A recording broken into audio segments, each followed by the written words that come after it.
Eu não sei o que hoje você tem como realidade que precisa ser curada. O que eu sei é que todos nós sempre precisamos ser curados. Nem sempre nós somos capazes de lidar com o que a gente viveu, e o resultado daquilo que a gente não soube viver nos martiriza no formato de culpa, de remorso, que a culpa paralisa, machuca. Às vezes as muitas traições que nós já vivemos nos fazendo desacreditar do amor hoje. Tantas áreas da nossa vida precisam ser curadas. Precisamos curar a nossa relação com Deus, nossa relação com as pessoas, com a gente. Quantos de nós aqui hoje precisam da bênção da reconciliação, do amor próprio?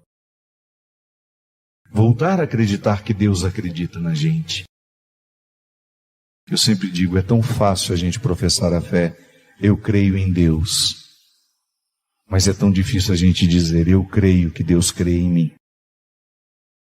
Que o meu desprezo por mim é tão grande. Eu sou tão incapaz de reconhecer as minhas virtudes.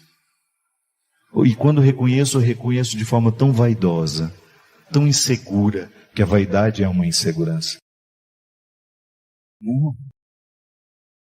Reconhecer-se assim frágil, pecador, mas extremamente amado por Deus. Assim é você. Em última instância, quando tudo parece difícil, irremediavelmente perdido, eu preciso retirar de dentro de mim essa força que Deus colocou, que Deus insistiu que fosse minha, que às vezes o diabo quer negociar para ser dele. Não. Essa força que Deus colocou em mim, somente Deus vai ter comando sobre ela. E é assim que eu quero. E quando eu precisar ultrapassar os territórios da solidão, da tristeza, da angústia, sim, faço questão de segurar as mãos de quem me ama. Mas eu sei que quem me levará sou eu. E o mais bonito, ao dizer que quem me leva sou eu estou dizendo que quem me leva é Deus. Porque não tem diferença entre o Fábio e Deus. Somos juntos, somos em comunhão, somos eucaristicamente reunidos, da mesma forma como você pode dizer o mesmo. Quando você olha no espelho, você está vendo um rosto único que Deus quis ter no mundo, o seu. Quando você olha no espelho, você está vendo a face de Deus refletida na sua. Porque Ele poderia ter criado 1 milhão de pessoas. E Ele criou, mas Ele fez questão de criar você também. Então, acordar a força divina que nos habita é recordar que todos os dias eu acredito na providência divina, mas eu olho para os dois lados da rua antes de atravessá-la. E por mais que eu acredite que Deus esteja aqui do meu lado, fazendo e refazendo, Ele só pode fazer se eu fizer.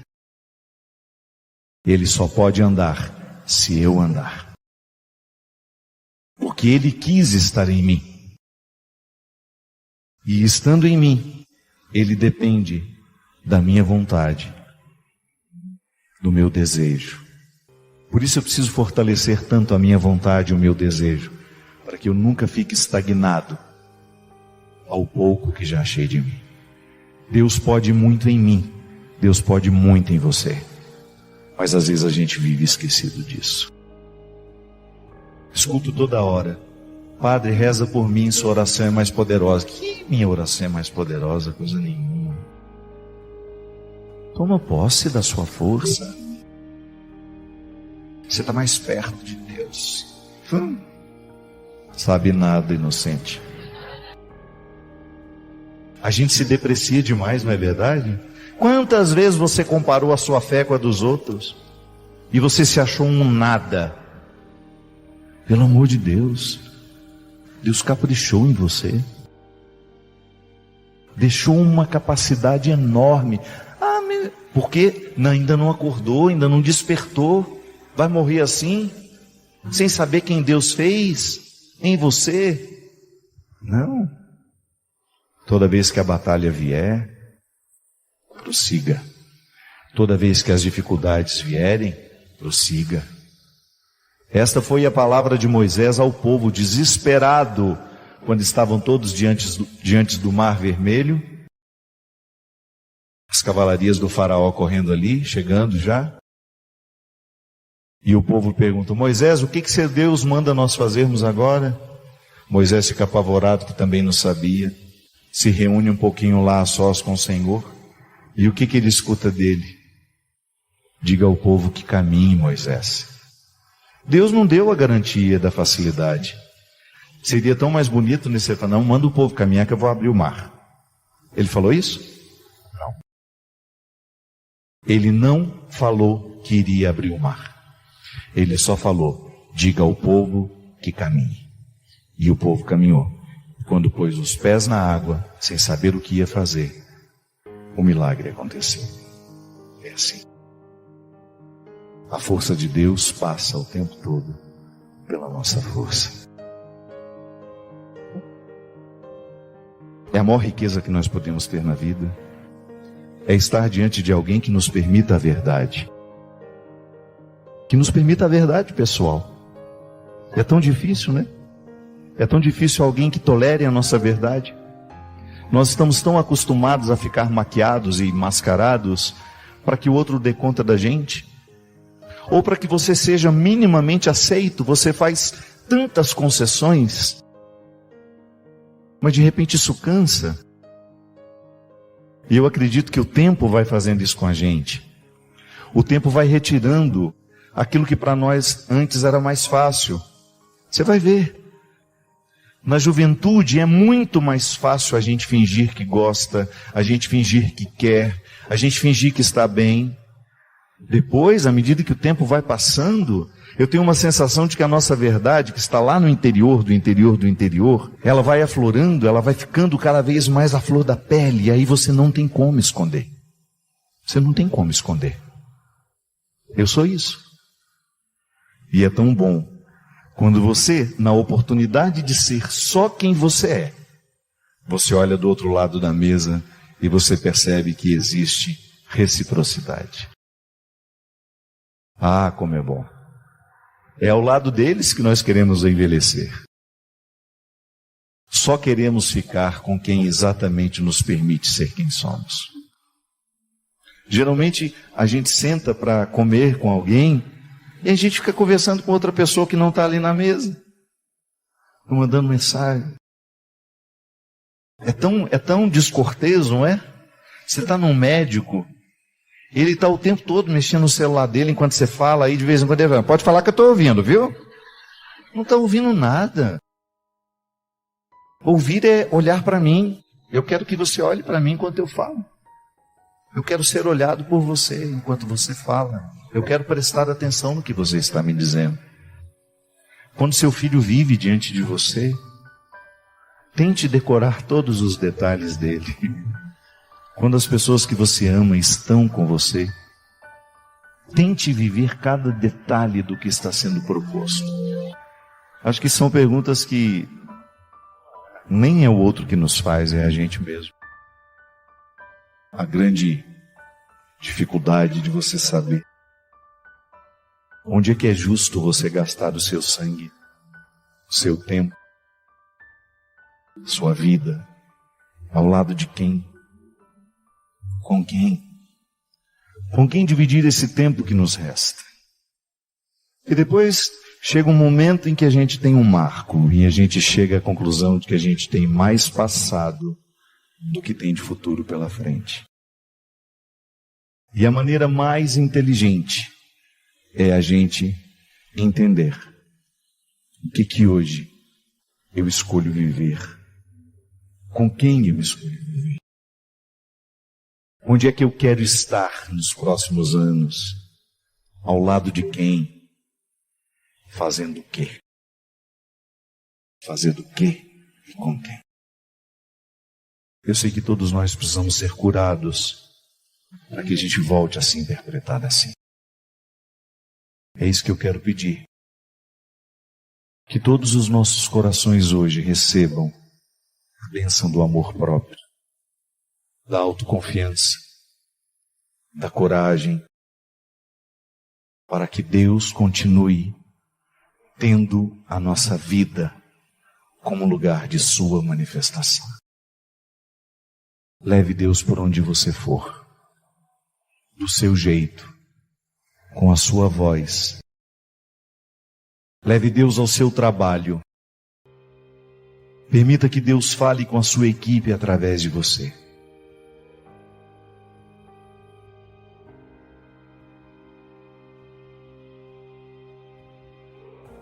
Uma coisa é certa. É muito fácil a gente cair nos relativismos. Ah, tá bom, não vou dar conta mesmo, tá tudo certo. Eu vou fazer o quê? Minha vida deu errado. A gente tem uma série de razões e de motivos para a gente se justificar. Não adianta nada você se justificar para os outros. Porque no fundo, a sua felicidade vai depender, não é do que os outros acham a seu respeito, mas é do que você sabe sobre si mesmo. É aquilo que só você e Deus sabe. É ali que está a sua felicidade. Eu fico vendo, né? Graças a Deus, eu encontro tanta gente realizada e feliz. E boa parte dessas pessoas não estão nem aí com o que os outros estão pensando delas. A felicidade para aquelas pessoas foi possível porque elas encontraram um espaço de realização. Elas estavam felizes, sendo quem elas eram. Porque sucesso é isso, né?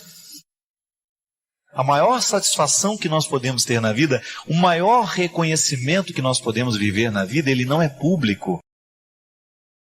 É lá no silêncio do seu quarto, quando você deita a cabeça no seu travesseiro e você fica feliz por ter vivido como você viveu, por ter sido quem você foi. É isso que faz um ser humano feliz. Pode ter ganhado 1000 prêmios publicamente para que todo mundo pudesse ver que você é talentoso, que você é capacitado, que você tem multifacetas. Você pode ter recebido muitas glórias humanas. Agora você pode ter certeza que tudo isso passa. E vai chegar um momento da sua vida em que os troféus na parede não servirão para nada. Que os discos de ouro, de diamante que você recebeu na vida estarão entulhados. E que daqui 50 anos, muita gente pode até não saber quem é você.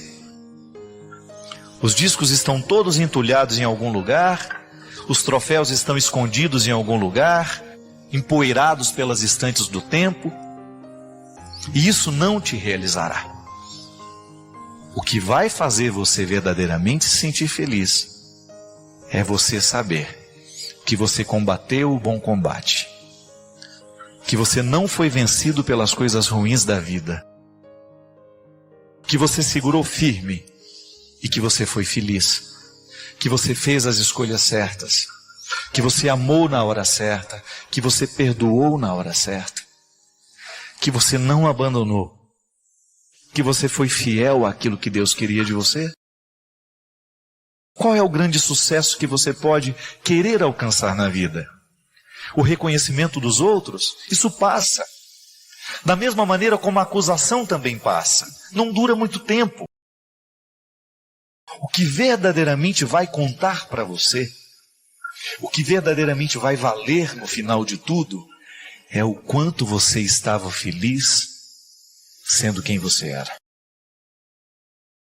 É lamentável a gente construir uma vida inteira baseada no que os outros estão dizendo ou nos reconhecimentos externos. Porque no fundo, o que conta nessa vida é aquilo que só nós sabemos. Pode cair tudo ao nosso redor. Pode acabar o sucesso, pode acabar o reconhecimento, mas você continua sendo feliz. Porque você sabe. Você sabe muito bem. Porque quando você deita a cabeça no travesseiro, é você e você. De vez em quando pode até dividir com alguém o que sobrou deste momento. Mas no fundo, o ser humano ele vai ser feliz à medida em que ele conseguir cumprir a sua missão de ser humano nos tempos de hoje. Quando ele consegue ser um ser humano inteiro. Quando ele consegue deixar que o seu coração seja um território para uma ação divina. E que alguma coisa de especial existe nos olhos dele. Como irmã Dulce, uma mulher pequenininha, sem muitos atrativos. Outro dia tive uma experiência muito bonita. Tive a oportunidade de conhecer uma cantora que eu admirei a minha vida inteira, Nana Caymmi. E quando eu sentei do lado dela, ela me disse assim: padre, fico muito feliz de saber que você gosta de mim. Porque eu não tenho muito atrativo estético. Quando eu subo num palco para cantar, se as pessoas não gostarem da minha alma, elas não vão ficar até o final. Só fica até o final do meu show aquele que escuta que a minha alma está cantando. É disso que eu estou falando, minha gente.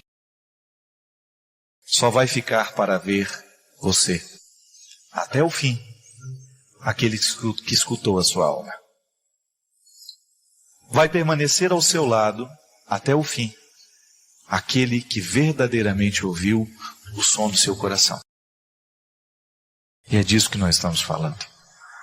Quanto mais a gente tem Deus na nossa vida, quanto mais a gente olha para o nosso tempo a partir dos olhos de Deus, maior será a nossa capacidade de reconhecer que nós somos este território onde Deus quer agir. E quanto mais a gente permite que Deus haja em nós, maior será a nossa competência em fazer prevalecer o brilho da nossa alma, o som verdadeiro do nosso coração. Derrame sobre todos nós a sua bênção.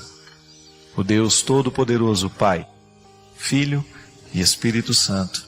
Amém.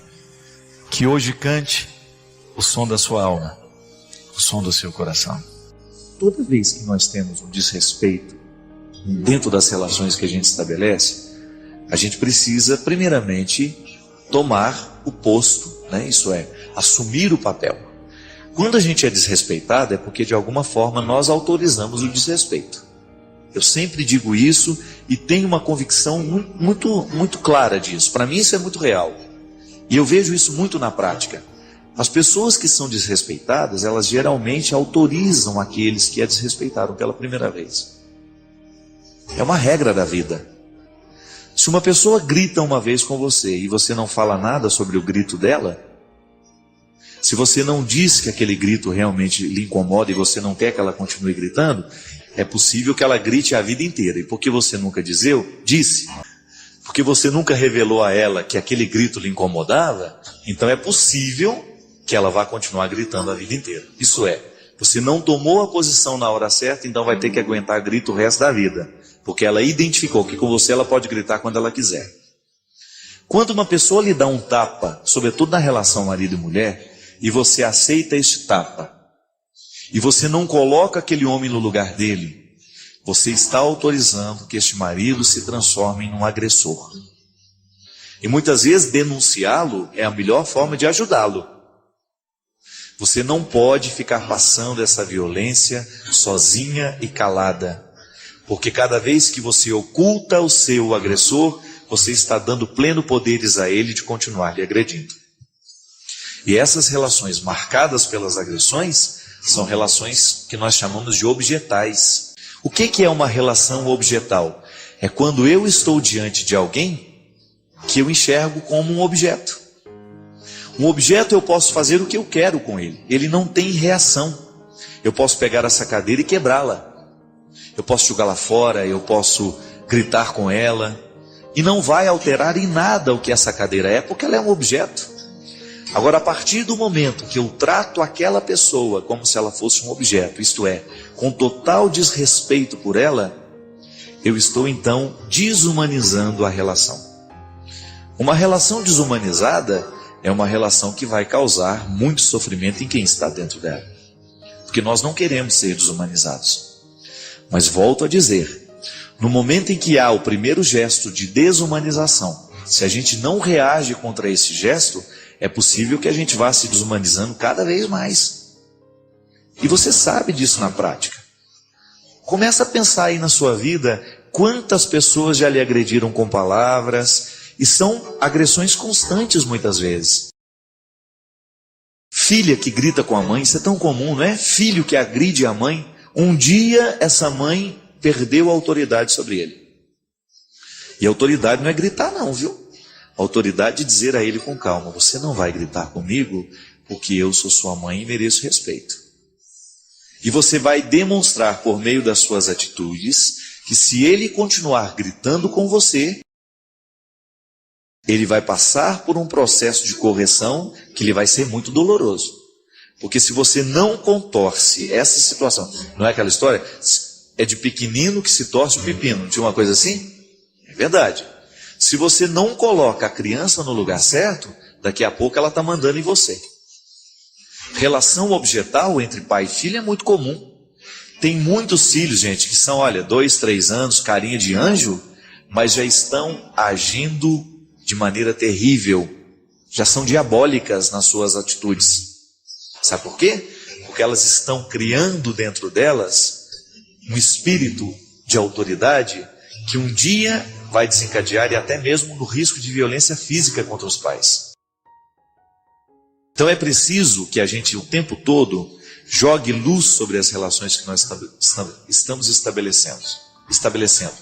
Será que nós também não estamos tratando o outro como se fosse um objeto? Será que nós não estamos autorizando os agressores? Será que nós não estamos entregando a eles a possibilidade de fazerem com a gente o que eles bem entenderem? É muito comum no mundo de hoje a gente permitir a agressão.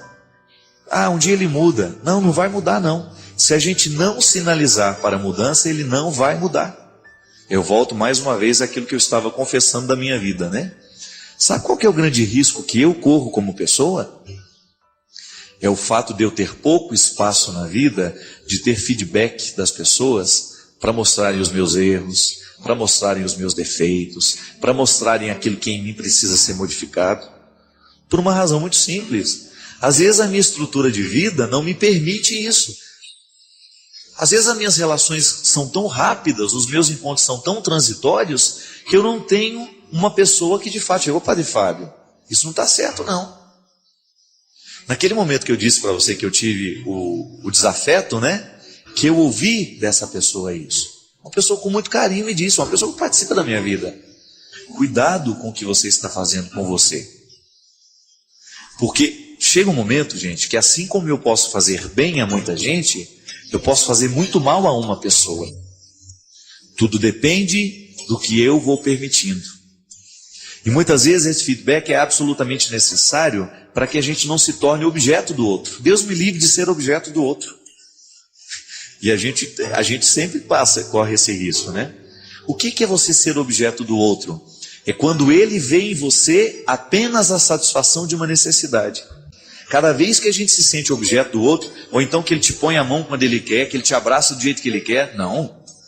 O corpo é um limite que precisa ser respeitado. Eu não sou um objeto para o outro me encostar do jeito que ele quiser, me pegar do jeito... Não, as coisas não podem ser assim não. Você na sua vida estabelece os seus limites o tempo todo. E é importante que você estabeleça. Você não é objeto. Se você cair no meio de uma multidão, e essa multidão se sentir no direito de colocar a mão em você o tempo todo, não. Há um limite que precisa ser respeitado.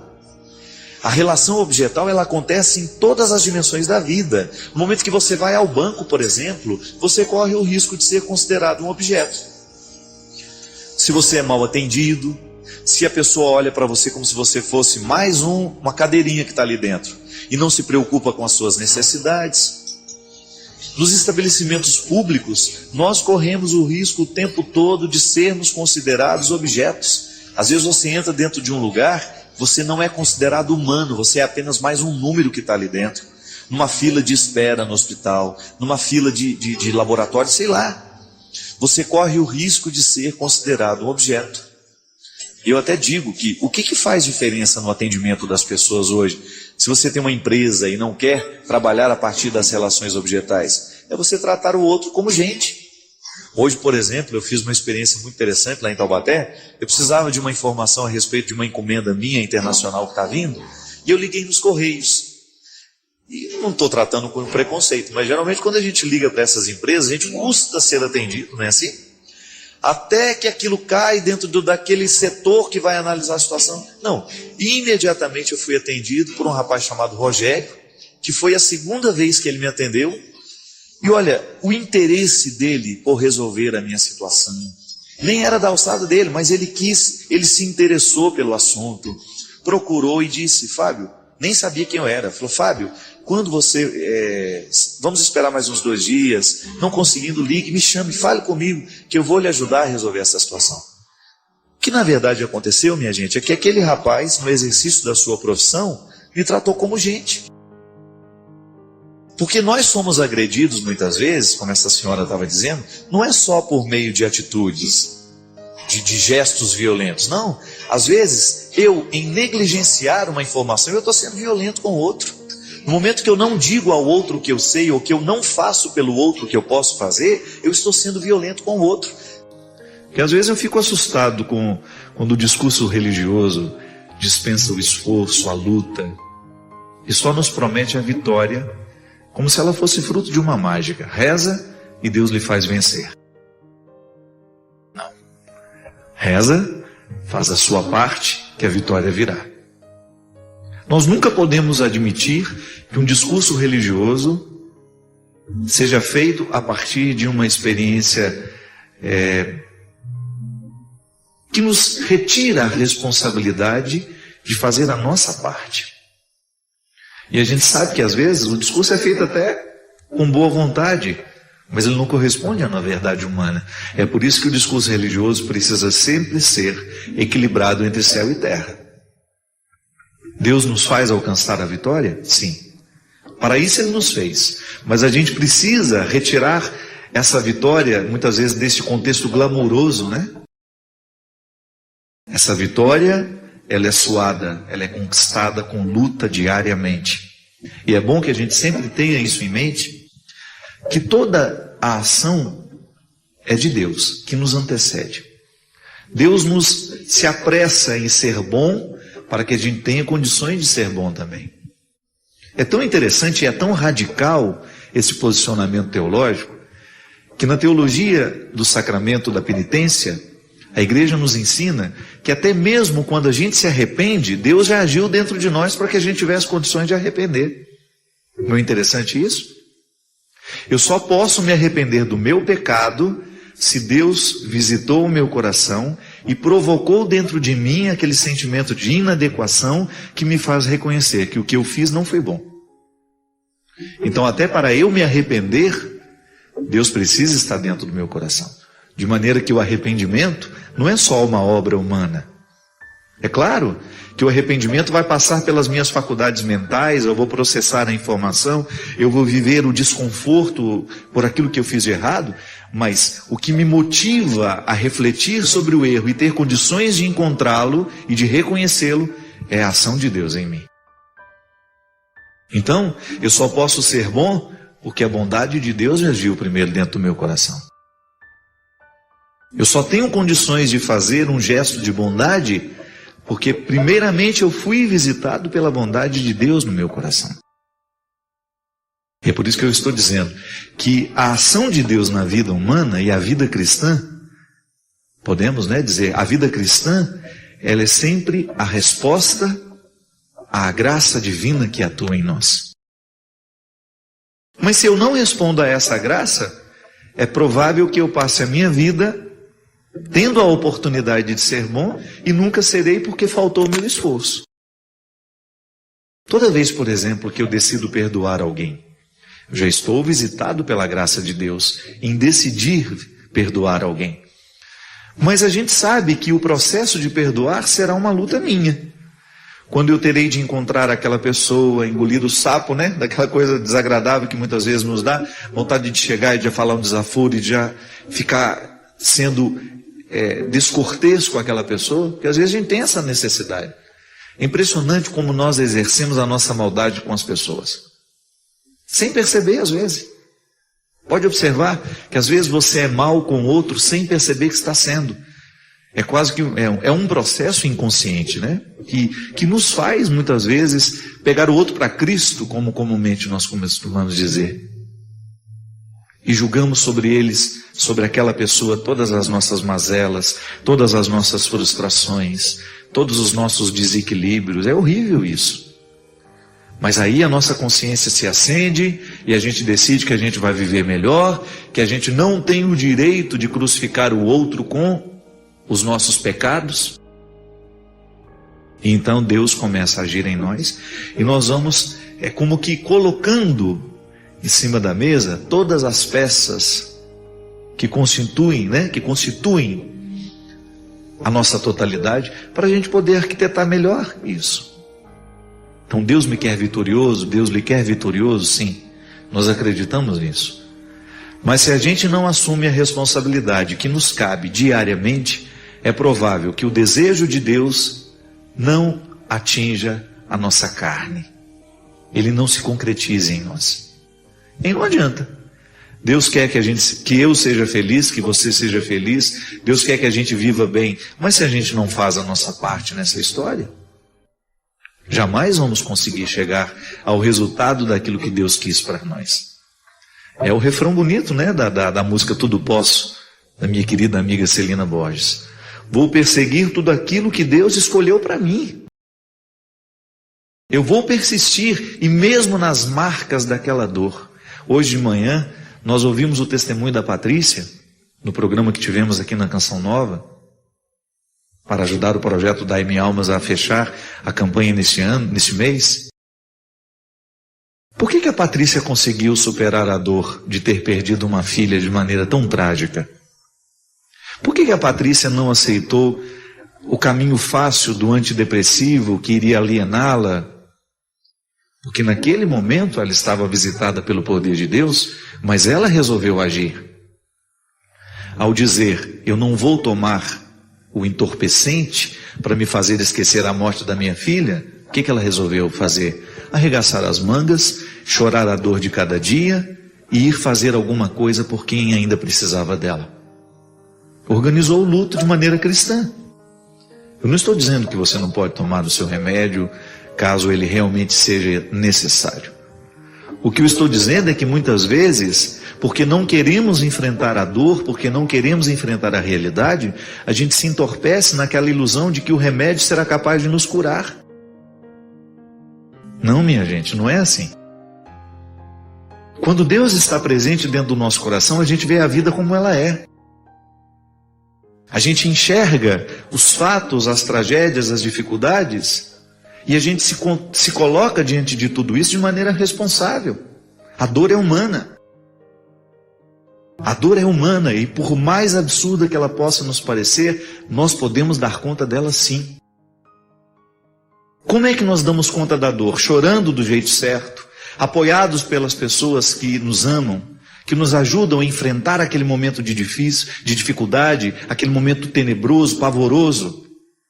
Como é que nós organizamos o luto? É enfrentando diariamente, é chorando a dor de cada dia, é a gente não permitindo que a vida fique paralisada, mas que a gente aos poucos, a gente comece a fazer um movimento natural que nos reencaminhará ao contexto da harmonia, para que a gente possa harmonizar o coração. Às vezes eu fico assustado, como que nos dias de hoje, nós estamos entrando dentro de uma mentalidade onde o sofrimento não pode fazer parte da vida, como se sofrer fosse ser infeliz. Não. A gente pode muito bem sofrer e ser feliz. É contraditório? É. Mas a palavra de Jesus nos ensina que essa contradição é que nos coloca no prumo da vida.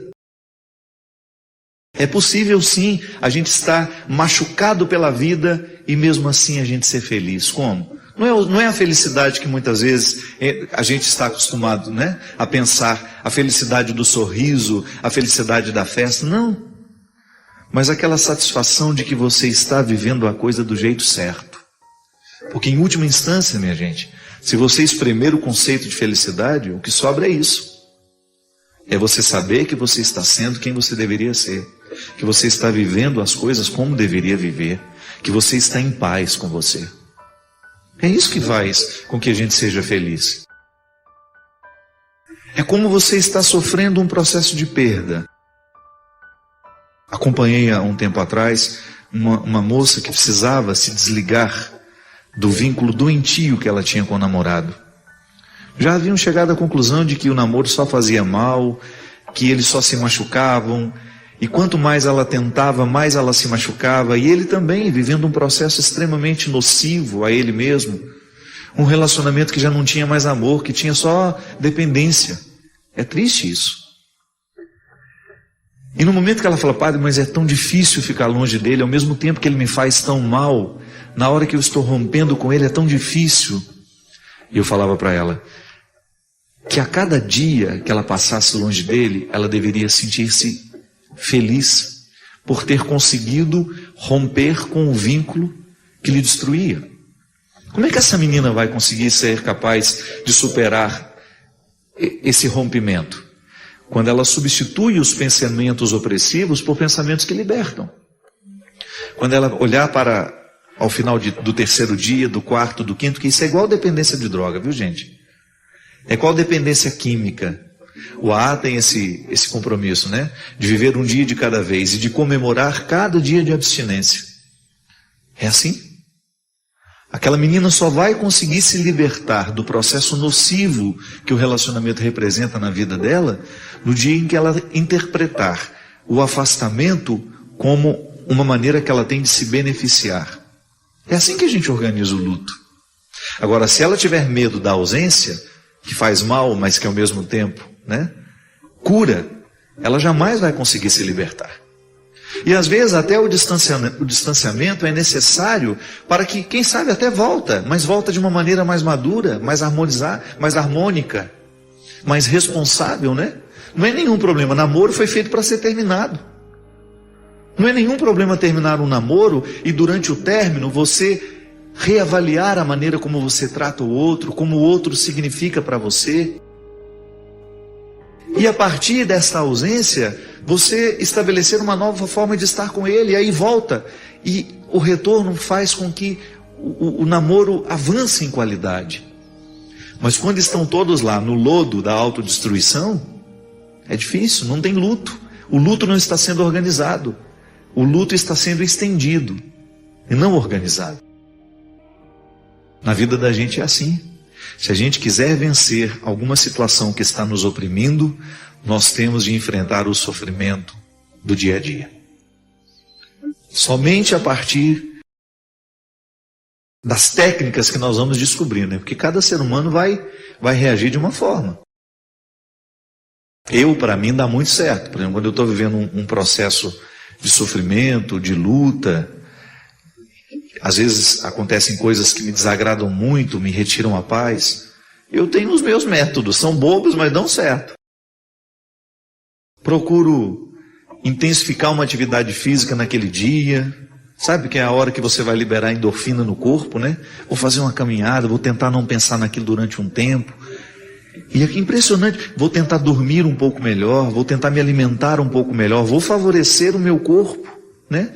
Para que ele tenha condições de reagir diante daquilo que me faz sofrer. Vou rezar um pouco mais, vou ler coisas boas, vou assistir a um bom filme, vou fazer alguma coisa que tenha condições de provocar dentro de mim o contrário do que aquele sentimento ruim está provocando. É a hora dos amigos, né? É a hora das pessoas que nós amamos. É a hora de você estar bem acompanhado, porque nenhum luto é suportável se a gente não estiver acompanhado de pessoas que nos amam. Patrícia experimentou na carne, experimenta diariamente. Viver para mim é Cristo. Morrer é ganho. Não significa perder a vida, viu, esse morrer. É morrer no dia a dia para aquilo que não nos permite viver. É uma decisão inteligente. Todos os dias você alimenta sentimentos que são de morte. Todos os dias você alimenta pensamentos que são de morte. Então o que você faz porque você é cristão? Corta na raiz tudo aquilo que significa morte na sua vida. Ainda que esta morte possa lhe dar um prazer temporário, né? Que as coisas de morte, muitas vezes elas nos alimentam com prazeres temporários. Você vai lá e corajosamente elimina aquele poder do mal. E então você está contribuindo para que a vitória que Deus quer que aconteça na sua vida, aconteça de fato. Eu não sei o que hoje você tem como realidade que precisa ser curada. O que eu sei é que todos nós sempre precisamos ser curados. Nem sempre nós somos capazes de lidar com o que a gente viveu e o resultado daquilo que a gente não soube viver nos martiriza no formato de culpa, de remorso, que a culpa paralisa, machuca. Às vezes as muitas traições que nós já vivemos nos fazendo desacreditar do amor hoje. Tantas áreas da nossa vida precisam ser curadas. Precisamos curar a nossa relação com Deus, a nossa relação com as pessoas, com a gente. Quantos de nós aqui hoje precisam da bênção da reconciliação, do amor próprio, voltar a acreditar que Deus acredita na gente? Eu sempre digo, é tão fácil a gente professar a fé, eu creio em Deus, mas é tão difícil a gente dizer, eu creio que Deus crê em mim.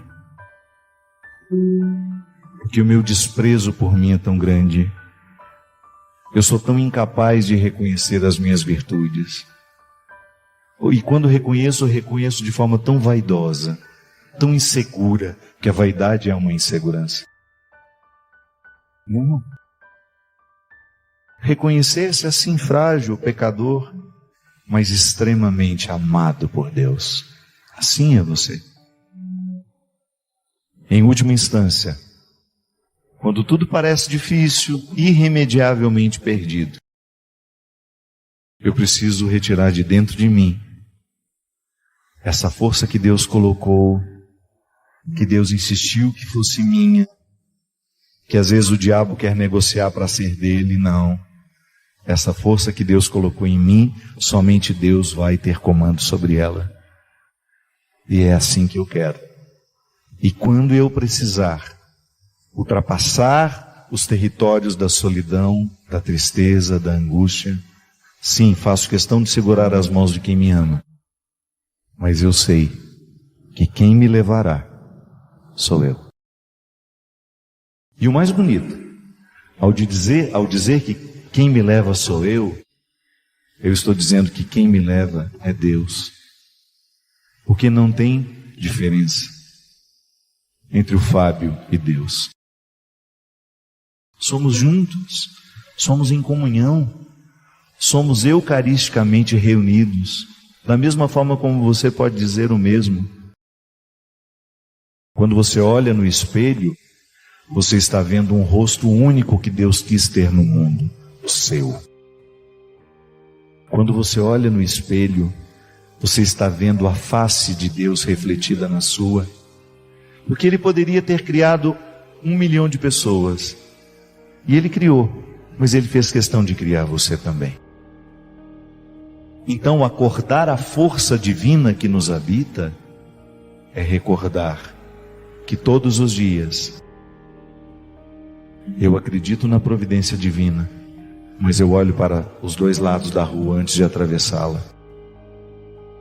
E por mais que eu acredite que Deus esteja aqui do meu lado, fazendo e refazendo, Ele só pode fazer se eu fizer. Ele só pode andar se eu andar. Porque Ele quis estar em mim. E estando em mim, Ele depende da minha vontade. no meu desejo. Por isso eu preciso fortalecer tanto a minha vontade e o meu desejo, para que eu nunca fique estagnado ao pouco que já achei de mim. Deus pode muito em mim, Deus pode muito em você, mas às vezes a gente vive esquecido disso. Escuto toda hora: Padre, reza por mim, sua oração é mais poderosa. Que minha oração é mais poderosa? Coisa nenhuma. Toma posse da sua força. Você está mais perto de Deus. Sabe nada, inocente. A gente se deprecia demais, não é verdade? Quantas vezes você comparou a sua fé com a dos outros e você se achou um nada? Pelo amor de Deus, Deus caprichou em você, deixou uma capacidade enorme. Porque ainda não acordou, ainda não despertou, vai morrer assim, sem saber quem Deus fez em você? Não. Toda vez que a batalha vier, prossiga. Toda vez que as dificuldades vierem, prossiga. Esta foi a palavra de Moisés ao povo desesperado, quando estavam todos diante do Mar Vermelho. As cavalarias do faraó correndo ali, chegando já. E o povo pergunta: Moisés, o que seu Deus manda nós fazermos agora? Moisés fica apavorado, que também não sabia. Se reúne um pouquinho lá a sós com o Senhor. E o que ele escuta dele? Diga ao povo que caminhe, Moisés. Deus não deu a garantia da facilidade. Seria tão mais bonito nesse falar: não, manda o povo caminhar que eu vou abrir o mar. Ele falou isso? Não. Ele não falou que iria abrir o mar. Ele só falou: diga ao povo que caminhe. E o povo caminhou. E quando pôs os pés na água, sem saber o que ia fazer, o milagre aconteceu. É assim. A força de Deus passa o tempo todo pela nossa força. É a maior riqueza que nós podemos ter na vida. É estar diante de alguém que nos permita a verdade. Que nos permita a verdade, pessoal. É tão difícil, né? É tão difícil alguém que tolere a nossa verdade. Nós estamos tão acostumados a ficar maquiados e mascarados para que o outro dê conta da gente. Ou para que você seja minimamente aceito, você faz tantas concessões. Mas de repente isso cansa. E eu acredito que o tempo vai fazendo isso com a gente. O tempo vai retirando aquilo que para nós antes era mais fácil. Você vai ver. Na juventude é muito mais fácil a gente fingir que gosta, a gente fingir que quer, a gente fingir que está bem. Depois, à medida que o tempo vai passando, eu tenho uma sensação de que a nossa verdade, que está lá no interior do interior do interior, ela vai aflorando, ela vai ficando cada vez mais à flor da pele, e aí você não tem como esconder. Você não tem como esconder. Eu sou isso. E é tão bom quando você, na oportunidade de ser só quem você é, você olha do outro lado da mesa e você percebe que existe reciprocidade. Ah, como é bom. É ao lado deles que nós queremos envelhecer. Só queremos ficar com quem exatamente nos permite ser quem somos. Geralmente a gente senta para comer com alguém e a gente fica conversando com outra pessoa que não está ali na mesa, mandando mensagem. É tão descortês, não é? Você está num médico, ele está o tempo todo mexendo no celular dele enquanto você fala, aí de vez em quando ele fala: pode falar que eu estou ouvindo, viu? Não está ouvindo nada.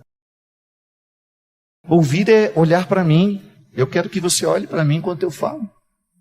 Eu quero ser olhado por você enquanto você fala. Eu quero prestar atenção no que você está me dizendo. Quando seu filho vive diante de você, tente decorar todos os detalhes dele. Quando as pessoas que você ama estão com você, tente viver cada detalhe do que está sendo proposto. Acho que são perguntas que nem é o outro que nos faz, é a gente mesmo.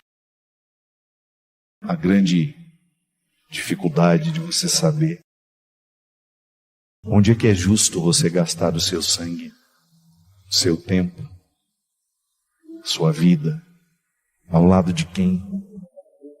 Com quem? Com quem dividir esse tempo que nos resta? E depois chega um momento em que a gente tem um marco e a gente chega à conclusão de que a gente tem mais passado do que tem de futuro pela frente. E a maneira mais inteligente é a gente entender que hoje eu escolho viver, com quem eu escolho viver, onde é que eu quero estar nos próximos anos, ao lado de quem, fazendo o quê? Fazendo o quê e com quem? Eu sei que todos nós precisamos ser curados para que a gente volte a se interpretar assim.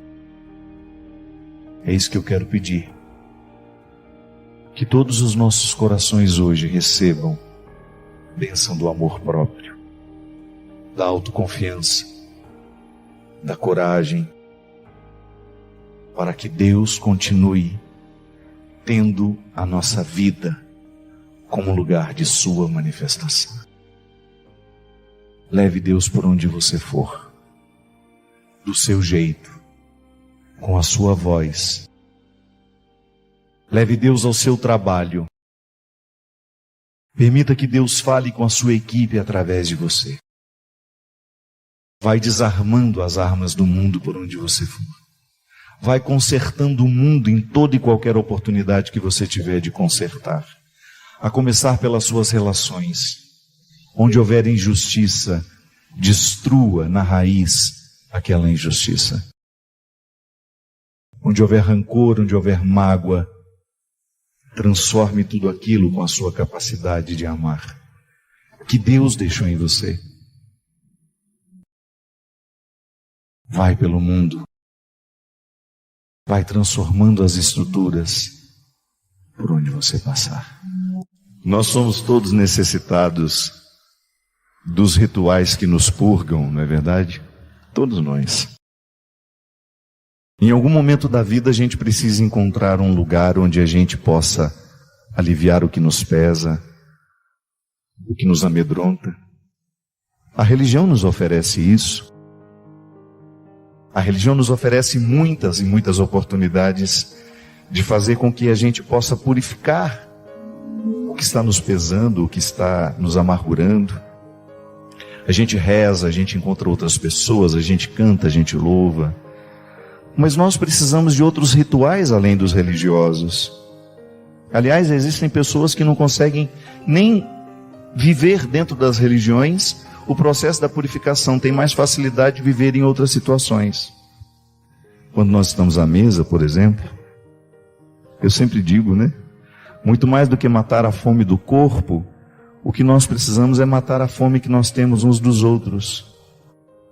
É a oportunidade que a gente tem de sentir com o outro, de viver com o outro, de aliviar a nossa angústia, a nossa dor, porque aquele que está diante de nós nos proporciona isso. As religiões deveriam nos ensinar a consciência do momento presente. As religiões orientais são muito atentas a isso. Lamentavelmente, o nosso cristianismo ocidental, ele é muito disperso. Nós não temos muito o hábito do silêncio nas nossas missas. A gente sempre preenche com alguma coisa, A gente não suporta o silêncio. Se a gente sai, se de repente se estabelece um silêncio entre nós, dá um desconforto e a gente tem que preencher com alguma coisa, ainda que seja fútil. Quando na verdade o silêncio também é um estado de presença e também é uma comunicação. Estar atento àquilo que você está vivendo. Sabe que um dos maiores prejuízos que nós temos como humanidade, isso foi sendo construído aos poucos, não somos por acaso, não ficamos assim da noite para o dia.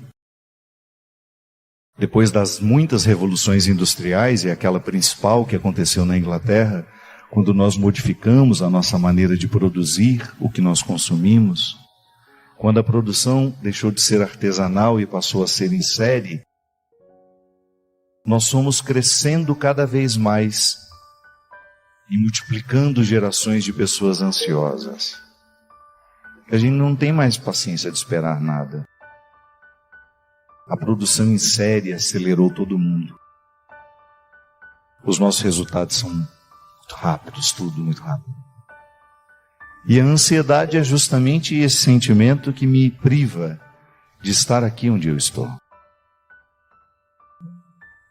Ou eu estou muito no passado, lamentando ou sofrendo pelo que acabou, ou eu estou no futuro, tentando ter um controle da vida que eu nem sei se vou viver.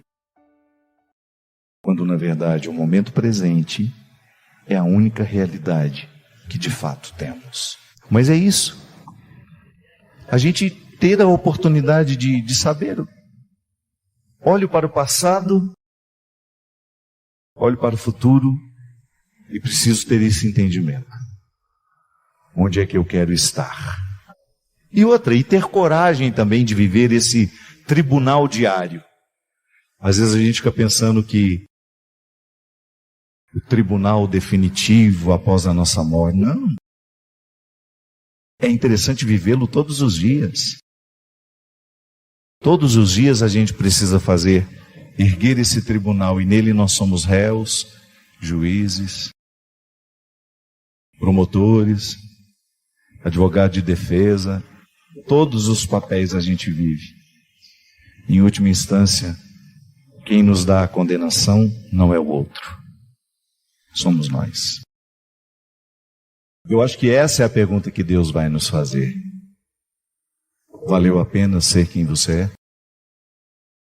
Valeu a pena ser quem você foi?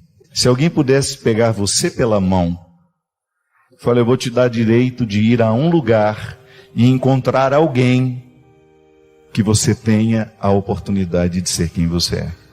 Às vezes nós damos sorte de ter isso dentro de casa. Às vezes o vínculo do sangue evoluiu para uma grande e fecunda amizade e a gente consegue ter uns com os outros dentro de casa. Um lugar onde a gente pode ser quem a gente é, mas nem sempre. O vínculo sanguíneo não é garantia de intimidade, infelizmente. Mas aí Deus vai nos dando a oportunidade de sermos uns dos outros através do vínculo da amizade, que na minha modesta opinião é o vínculo mais aprimorado do amor. Eu acho que a amizade é o último estágio de todo grande amor. Observe, você que é pai, como é bom no momento certo você fazer a distinção. Pronto. A partir deste momento, meu filho, você navega sozinho. E eu tenho o direito de ser só seu amigo. É um crime você querer ser amiguinho do seu filho no momento que ele precisa do pai. É um crime. Aliás, é um crime que nós estamos cometendo muito nos dias de hoje, porque a gente quer ser amiguinho dos nossos filhos. Não. Filho, filha, até uma determinada idade, até a autonomia e o juízo estarem estabelecidos, você precisa ser aquela voz que vai dizer o que é certo, o que é errado, senão se perde tudo pelo caminho. Mas depois não. Depois de um tempo você descobre que agora já não existe mais a obrigação da paternidade, da maternidade, e que você tem o direito de gozar de uma grande amizade com seus filhos. E também é lindo quando você percebe que seu filho procura você não porque você é mãe dele, ele procura porque você é amiga dele. É aí que você sabe que venceu na vida. Quando você cumpriu as fases da paternidade e da maternidade, e você descobre que depois de todas as obrigações cumpridas, vocês são amigas que têm prazer de estarem juntas. Não é bom? Ou então no casamento, depois que passa a fase dos calores, que tudo passa.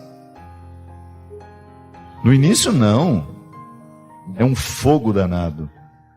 E faz bem, o fogo precisa existir enquanto der tempo, viu? Faça de tudo para o fogo ficar um bom tempo na sua vida. Mas depois, Você vai olhar aquele homem deitado com aquele pijama de flanela horroroso do seu lado. Que ninguém fica bonito de pijama de flanela. Tem que amar demais para achar bonito. Não é verdade? Você olha para aquele traste, aquilo ronca igual um porco. E você... Meu Deus do céu, não era assim quando eu conheci. Mas você sabe que do seu lado está um grande amigo, que você não troca por nada nessa vida. Porque quando a gente descobre um amigo, a Sagrada Escritura já nos diz, você não descobriu uma pessoa, você descobriu um tesouro.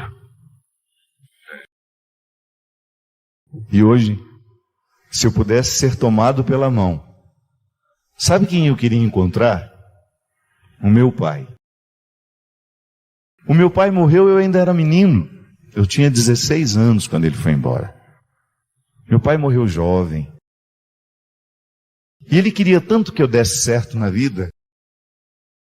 Ele se esforçou tanto para que eu desse alguém na vida. Para que eu fosse um homem de valores. Não um homem rico, não um homem poderoso, não. O que meu pai sempre olhava e queria de mim é que eu fosse um homem bom. Só isso. Eu não sei se já sou. Ah, mas como eu gostaria de que alguém segurasse na minha mão e me levasse para encontrar-me com ele. Depois de tanto tempo.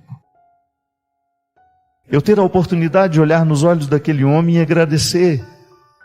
Ô Pai, obrigado, porque no meu coração o Senhor é uma lembrança bonita. O Senhor passou pela minha vida e só deixou saudades boas. Você me levaria para ver meu pai? Levaria? Eu também levaria você para ver quem você quisesse nessa noite de hoje. Para ajudar a ressignificar a vida. Para ajudar a sangrar o que lhe pesa.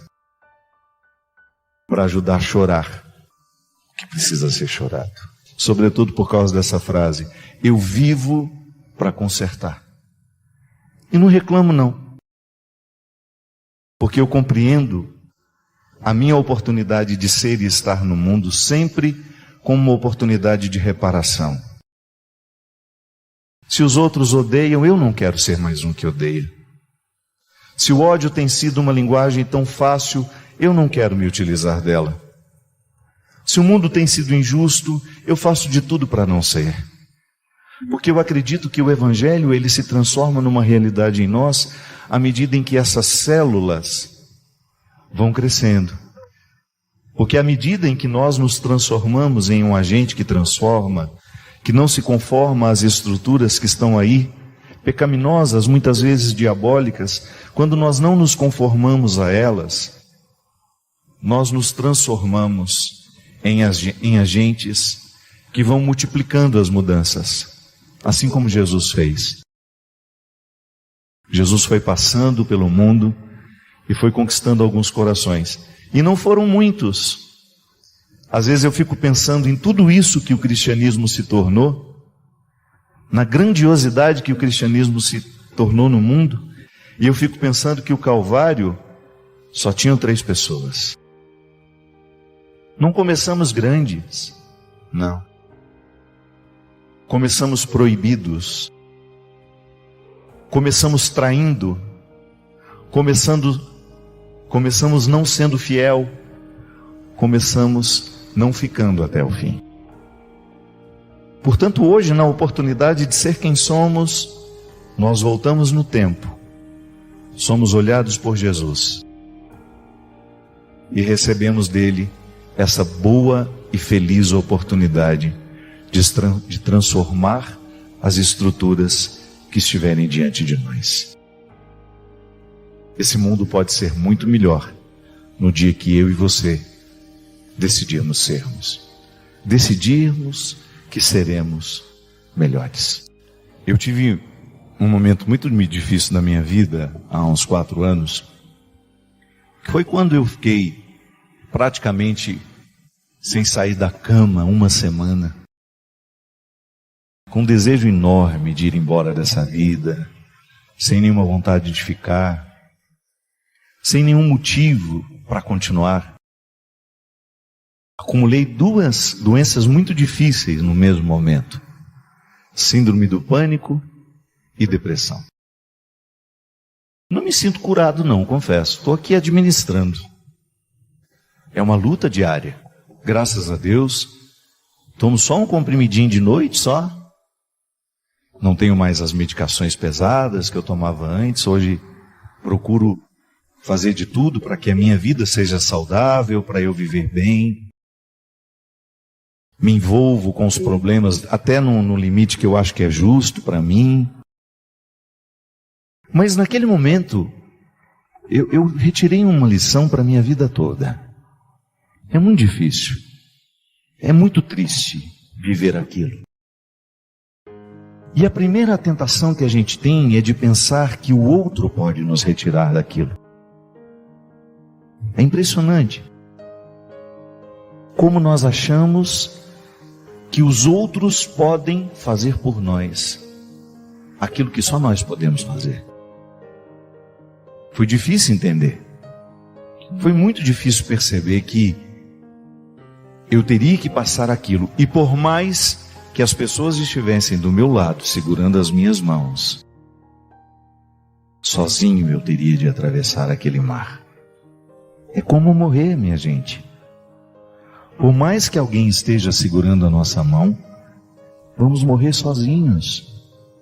A morte é extremamente solitária. Da mesma forma como nascer também é solitário. Alguém ajuda a parteira ou o médico, mas nascer pelo processo natural é extremamente doloroso para a mãe e para o filho. A gente é literalmente expulso de dentro de um lugar extremamente agradável, que não nos falta nada.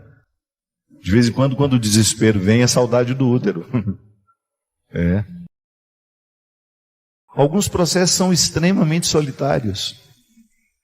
E não é que o outro não possa ou não queira. É limite. É um limite que se estabelece. Este caminho é meu. E por mais que alguém esteja segurando aqui do lado, quem fará são os meus passos. É o primeiro grande desafio que nós temos na vida. Aprender que Deus mora em nós. E esse é o princípio fundamental de toda religião. Nos ensinar que nós somos um templo santo. Você ter a consciência de que você é um território santo, habitado pelo sagrado, isso faz toda a diferença. Porque isso faz com que você modifique o jeito como você se interpreta. Já parou para pensar que muitas vezes nós damos errado na vida, ou não conseguimos alcançar os nossos objetivos? É porque a gente se interpreta errado. Quantas vezes você olhou com desprezo para você mesmo?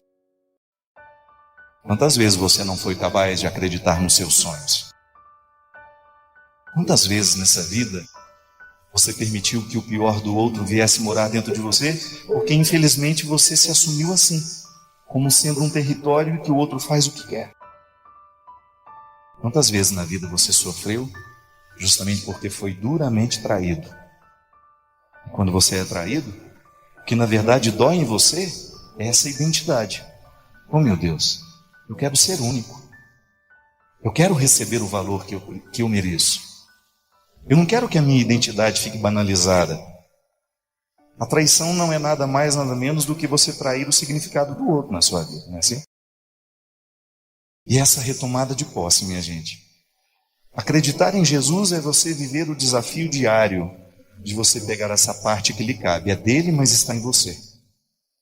Jesus deixou uma parte preciosa dele em você, que se chama dignidade. E a gente, no desafio de viver nos dias de hoje, onde as pessoas se banalizam tanto, onde as pessoas se traem com tanta facilidade, a gente precisa todos os dias, logo de manhã, olhar nos espelhos, onde a gente se reflete, e a gente cantar isso para a gente mesmo.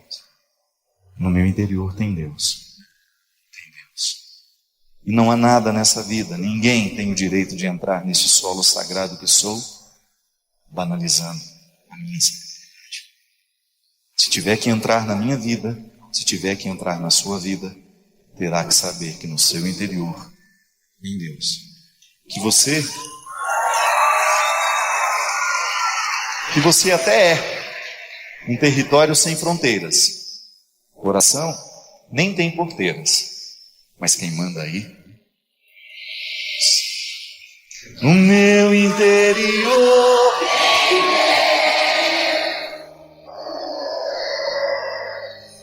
em Deus, eu sou um território sem fronteiras. Coração não tem porteira, mas quem manda aqui é Deus. Eu tenho certeza que hoje aqui tem muita esposa que está precisando lembrar o marido disso. Ó, trata com mais carinho, viu? Tem muita esposa aqui que precisa cantar esse refrão no ouvido do marido. No meu interior tem Deus. Tem muita namorada precisando cantar isso no ouvido do namorado, né? Olha, eu não sou um objeto não, viu? No meu interior tem Deus. Tem muito amigo precisando cantar um para o outro. Porque o verdadeiro amor, minha gente, o que nós verdadeiramente precisamos é aquele que nos ama com um amor parecido com o que o Senhor tem por nós. Eu sempre digo isso. Eu agradeço muito os amigos que Deus pôs na minha vida e que são capazes de me amar do jeito como Ele me ama.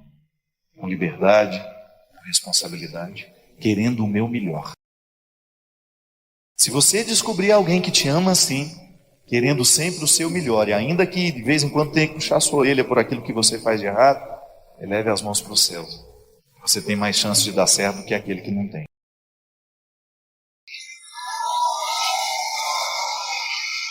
Precisamos trazer esse aprendizado para dentro das nossas casas. As nossas casas muitas vezes são lugares onde a gente é tão desrespeitado, onde a gente desrespeita tanto. No interior da nossa casa tem que ter Deus, senão a gente não dá certo. E a religião é essa oportunidade feliz que nós temos de levar adiante essa certeza de que Deus habita até mesmo o pior de todos os seres humanos. Eu sou um território sem fronteira, coração não tem porteiras, mas quem manda aqui é Deus. Tudo é do Pai. Bem mais forte é o meu Senhor que me cura. E quem aqui não precisa ser curado de vez em quando? Todo mundo, né? Eu sempre digo, minha gente, que o maior desafio de todos os dias, de todas as horas, é a gente saber lidar com a gente. Isso Deus nos ensina. O que Jesus fazia justamente na vida das pessoas era ensiná-las a conviver com elas. Porque a gente só pode dar certo na vida à medida em que a gente é capaz de conviver com a gente mesmo. Que a gente tem consciência dos nossos defeitos, dos nossos limites, das nossas possibilidades, a partir do momento que a gente sabe articular quem a gente é a favor. Para você ter condições de superar as suas fraquezas, para você ter condições de dar certo. Porque só para isso Deus colocou você no mundo, para dar certo, ser feliz, para conseguir amar e ser amado, para conseguir alcançar seus objetivos. E por isso vale a pena a gente se converter. Conversão é a oportunidade que a gente dá a Deus de nos ajudar a lidar com a gente. Porque no dia em que a gente aprende a lidar com a gente, em que a gente não se nivela mais por baixo, mas que a gente se empenha para superar cada dia, ninguém mais pode nos segurar. Essa é a ação de Deus na minha e na sua vida. É o milagre que todos os dias nós precisamos pedir a Deus. Senhor, hoje, me dê condições de lidar bem comigo mesmo, Senhor. Porque se eu lido bem comigo, eu sou capaz de amar melhor os que estão do meu lado. Eu sou capaz de recomeçar os meus caminhos no momento do meu fracasso. Vamos aprender a cada dia. Canta comigo, meu povo. Tudo é do Pai, é dele a vitória. Tudo é do Pai. Se sou fraco e pecador, bem mais forte é o meu Senhor, que me cura por amor. E toda vez que você sentir a tentação de desacreditar de si mesmo, toda vez que você achar que já chegou ao fim, que já não há mais o que fazer, recorde-se da palavra que ele diz, que você tudo pode naquele. Onde é que você está indo? Está indo buscar a sua melhor parte ou está se contentando com aquilo que você já achou de você? Está indo buscar a coragem ou está se acomodando na sua fraqueza? Está indo buscar os seus sonhos ou está se contentando com os pesadelos? Você nasceu para a vitória. E Deus quer lhe revestir de todas as bênçãos, de todas as graças, para que você seja capaz de proclamar essa vitória na sua vida. Chega de preguiça. Preguiçoso não chega no céu não, viu? O máximo que vai conseguir é servir cafezinho na sala do purgatório. Agora eu olho para você daqui e eu não fico pensando que você tenha nascido para tão pouco.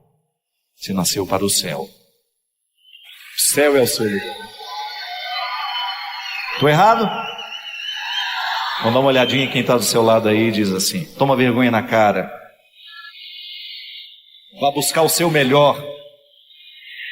Não se contente com a sua pior parte. Vá buscar a sua melhor parte. Porque você tudo pode naquele que fortalece. Que eu... Vamos lá comigo. Que eu... Prepare-se. Essa última frase é para ser bem alta, para ser bem bonita. Que eu posso... Tão bom a gente poder dizer isso, né? Quando o outro fala assim, você pode vencer isso? E você diz, eu posso. Ah, isso é bom demais. Só para isso vale viver, minha gente. Para você se desafiar, para você não deixar a droga retirar a sua coragem, para não deixar a droga retirar a sua inteireza, para não deixar que ninguém venha retirar a sua inteireza, que você continue podendo. Ah, eu estou podendo. Que você tenha o direito de dizer isso. Faço um esforço danado, minha vida não é brincadeira, mas eu estou podendo.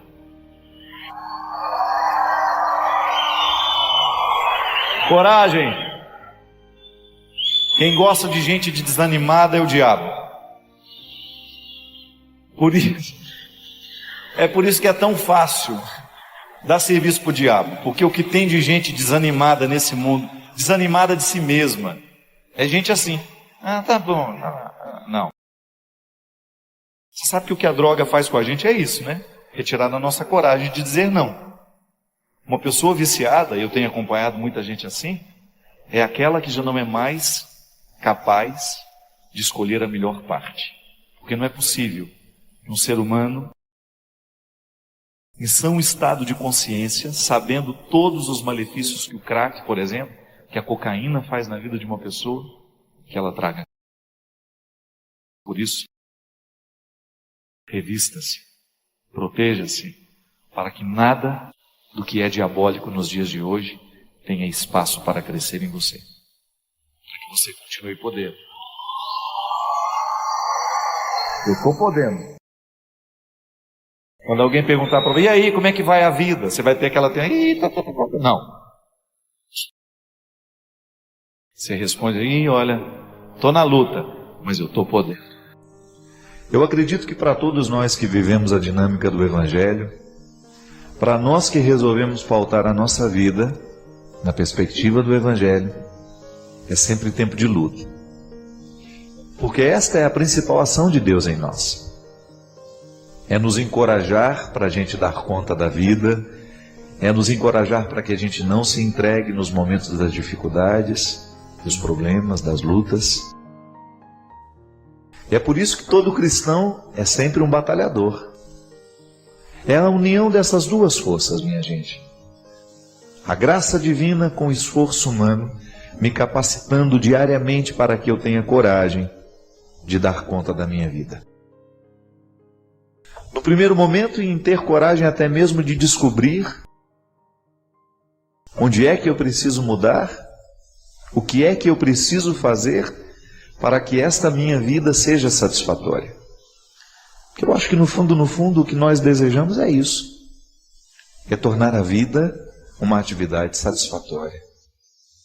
É extrair este sabor diariamente desse dom que nós recebemos. Você olha lá para o trabalho que você exerce, você sabe que lá tem sacrifício.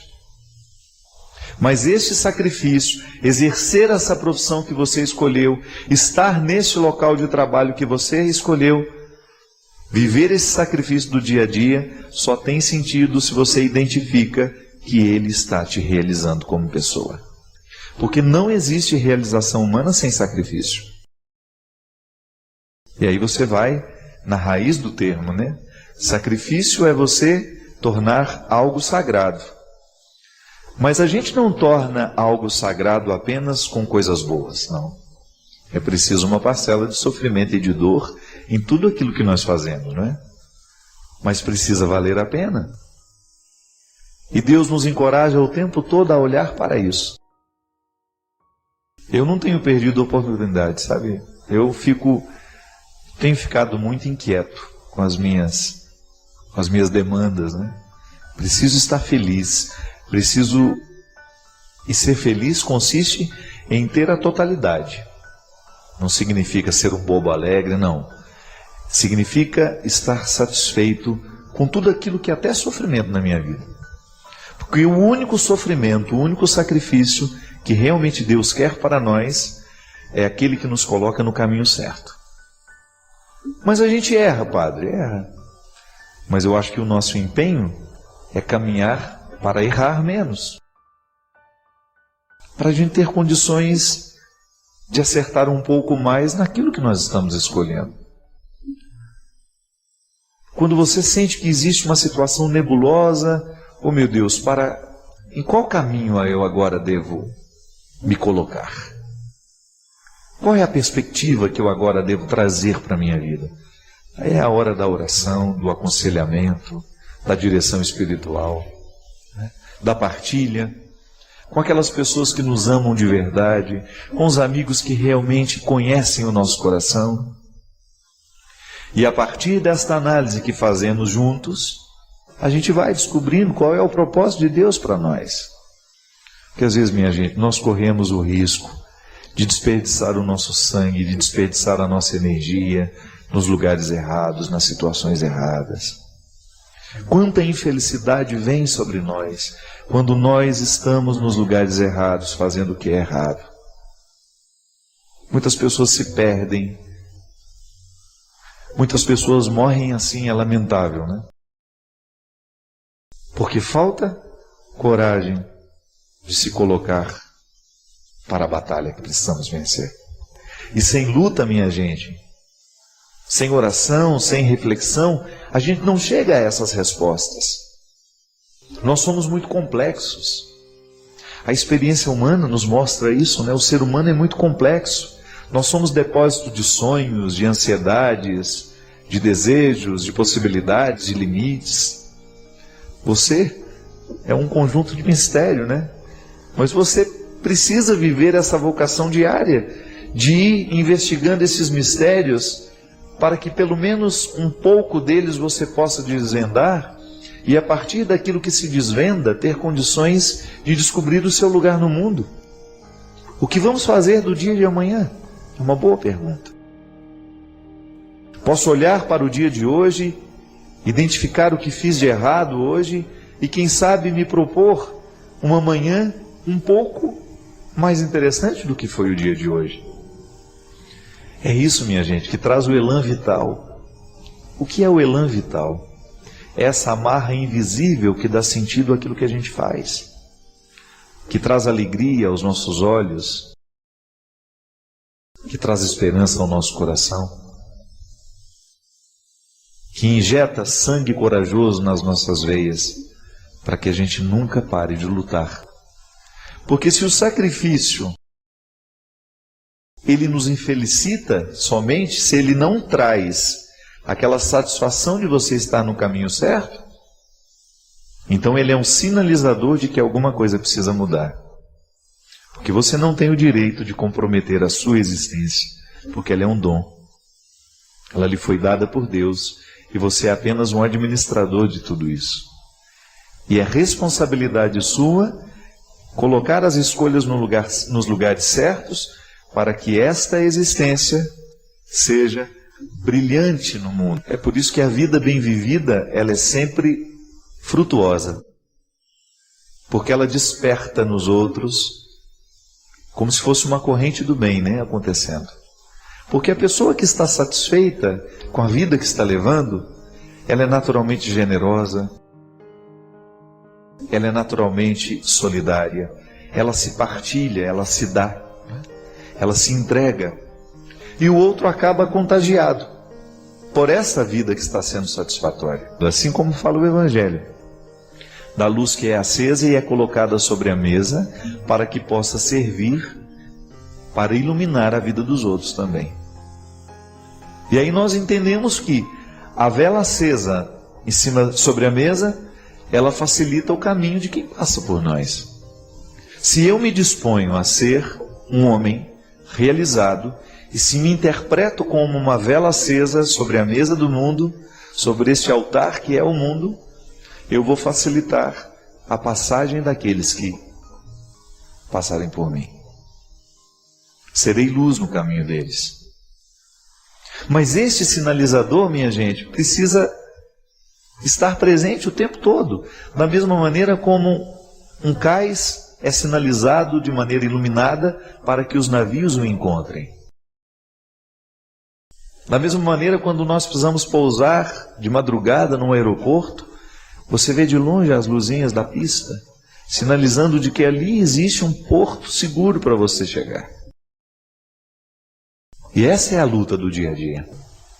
Eu hoje estou vivo e hoje preciso arrancar deste estar vivo o sabor que me capacita para ter cada vez mais disposição para viver e fazer viver o que está ao meu redor. Porque é sempre assim, né? A gente nunca vive sozinho. Onde existe uma pessoa feliz, ali você pode ter certeza que ela vai fazer de tudo para provocar felicidade nos outros, até naturalmente. Ela vai despertar esse desejo de ser feliz no movimento natural. Apenas sendo ela satisfeita com ela mesma, com a vida que está vivendo, ela vai provocar isso nos outros. O contrário também é verdade, né?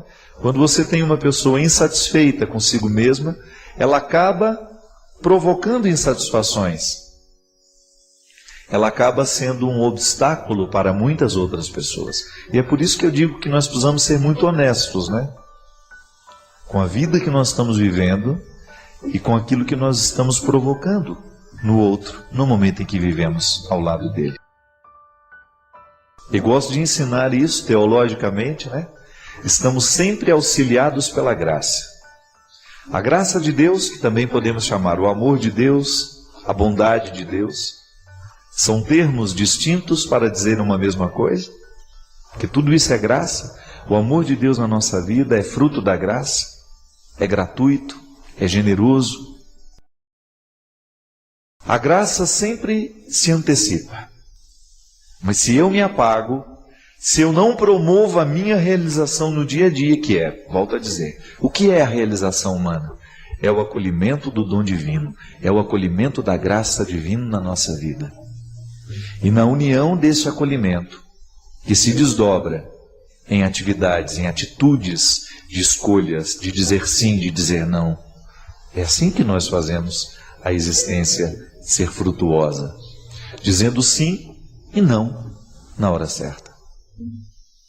Santo Agostinho dizia, de maneira muito sábia, que até mesmo o amor com que a gente ama nos foi dado por Deus.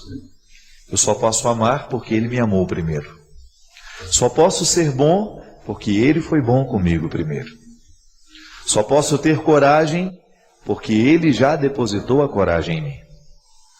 O meu esforço, que é todo o meu empenho do meu dia a dia, da minha vida cristã, porque não existe vida cristã sem essa outra dimensão humana, não é? Sua presença é valiosa para nós. Nos diga o que achou deste vídeo nos comentários, inscreva-se para não perder os próximos capítulos e convide outros a fazerem parte desta comunidade.